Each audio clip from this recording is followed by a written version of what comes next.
कोई बच्चा group D में लग जाता है या टेक्नीशियन में लग जाता है तो उसको कहाँ तक प्रमोशन मिल सकता है? इसमें प्रमोशन की क्या प्रक्रिया रहती है? तो एग्जाम आप एसएससी के पोस्ट तक जा सकते हैं।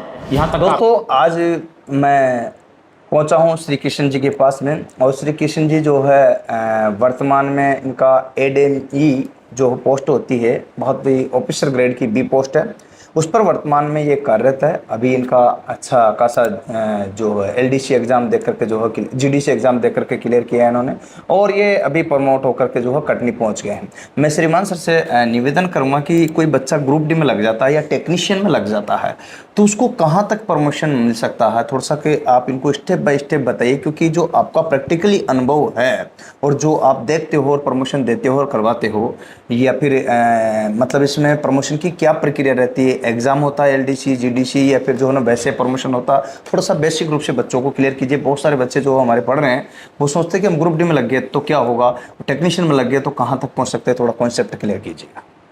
बहुत बहुत धन्यवाद जुगल सर। मैं आपको बताना चाहता हूँ कि अगर ग्रुप डी में सिलेक्शन होता है तो डिपार्टमेंटली आपको मौका मिलेगा आपके प्रमोशन के लिए। ग्रुप डी के बाद में आप 3 साल की सर्विस के बाद जब भी मौका मिलता है आप टेक्नीशियन बन जाएंगे। टेक्नीशियन 3rd में होगा, उसके बाद टेक्नीशियन 2 में प्रमोशन होगा आपका, टेक्नीशियन 1 में प्रमोशन होगा और एमसीए बनेंगे। और अगर बीच में आप मेहनत करते हो, डिपार्टमेंटल एग्ज़ाम फिर लगता है, अगर देते हो क्वालिफाई करते हो तो आप जेई बन जाते हैं।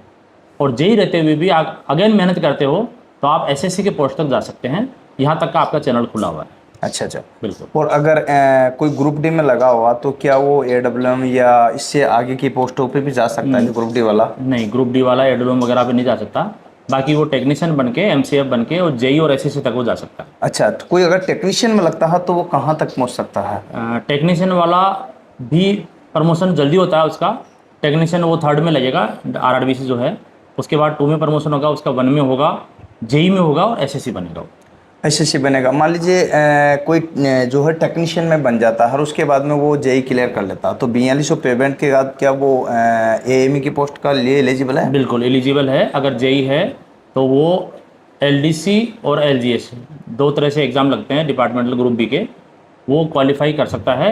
एलडीसी के अंदर बहुत जल्दी आ जाएगा और सीनियरिटी से जो एलजीएस होता है उसमें थोड़ा टाइम लगता है। हाँ, बाकी वो क्वालिफाई कर सकता है। तो कहने का मतलब जो है कि अगर कोई ग्रुप डी में लगा है या टेक्नीशियन लगा है तो वो प्रमोशन करते हुए या डिपार्टमेंटल जीडीसी एग्जाम या एलडीसी एग्जाम देकर के वो जेई बन जाता है या 4200 पे एमसीएफ बन जाता है, तो एमसीएफ के बाद वो एएमई की पोस्ट को दे सकता है। बिल्कुल दे सकता है। और अभी रिसेंट में जो एग्ज़ाम हुआ था हमारे साथ में क्वालिफाई भी किया है।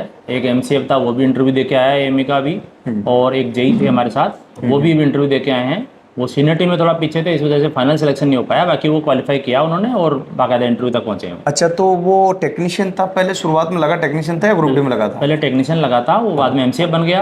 और एक टेक्नीशियन था जो एग्जाम दे के और जेई बन गए। अच्छा, और दोनों ही क्वालिफाई हुए हैं, दोनों एग्जाम दे के आए हैं अभी एएमई का। तो एएमई तो ऑफिसर बी ग्रेड की होती, फिर जैसे मान लीजिए वो एएमई बन जाते तो इसके आगे के भी उनके लिए अपॉर्चुनिटी खुल जाती बिल्कुल है? उनके लिए अपॉर्चुनिटी खुल जाती है। एएमई के बाद डीएमई बन जाएंगे, और वर्कशॉप में है तो एडब्ल्यूएम बन जाएंगे, फिर डब्ल्यूएम बन जाएंगे और डिप्टी सीएमई या सीनियर डीएमई तक पहुंच सकते हैं। सीनियर डीएमई तक पहुंच सकते हैं। तो एक टेक्नीशियन से बंदा सीनियर डीएमई तक आपके हिसाब से पहुंच सकता है अगर लगातार प्रयास करे? बिल्कुल पहुंच सकता है, मेहनत करे, अगर लगातार क्वालिफाई करे बन सकता है। तो मतलब समझिएगा, ग्रुप डी वाला पहले टेक्नीशियन बन सकता है, टेक्नीशियन के बाद में अगर एग्जाम दे वो तो जो है जेई क्लियर कर सकता है या एमसीएफ बन सकता है, और जेई क्लियर कर लिया तो उसके 3 साल 2 साल कितना टाइम पीरियड? हाँ, 3 साल में 3 साल बाद में न्यूनतम 3 साल जेई पीरियड में जो है उसकी नौकरी होनी चाहिए। फिर एडब्ल्यूएम का एएम का या एडब्ल्यूएम का दे सकता, और उसके बाद में फिर वो आगे बढ़ता बढ़ता जो है सीनियर आगे चैनल खुल जाते हैं उसके लिए। तो डीएमई सीनियर डीएमई मतलब ऑफिसर ए ग्रेड तक पहुंच सकता हो। हाँ, ग्रुप ए सर्विस तक चल जाता है। तो मतलब देखिएगा, ग्रुप डी से लग करके ग्रुप ए सर्विस तक भी जो है बंदा पहुंच सकता है अगर उसके अंदर टैलेंट है तो।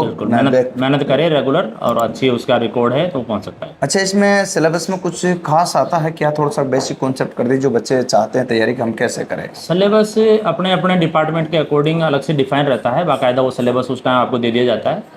जिस डिपार्टमेंट में आप सर्विस कर रहे हो, जैसे मैकेनिकल का है तो मैकेनिकल का सिलेबस वहाँ से प्रोवाइड हो जाता है और उसी फील्ड का आपको करना पड़ेगा।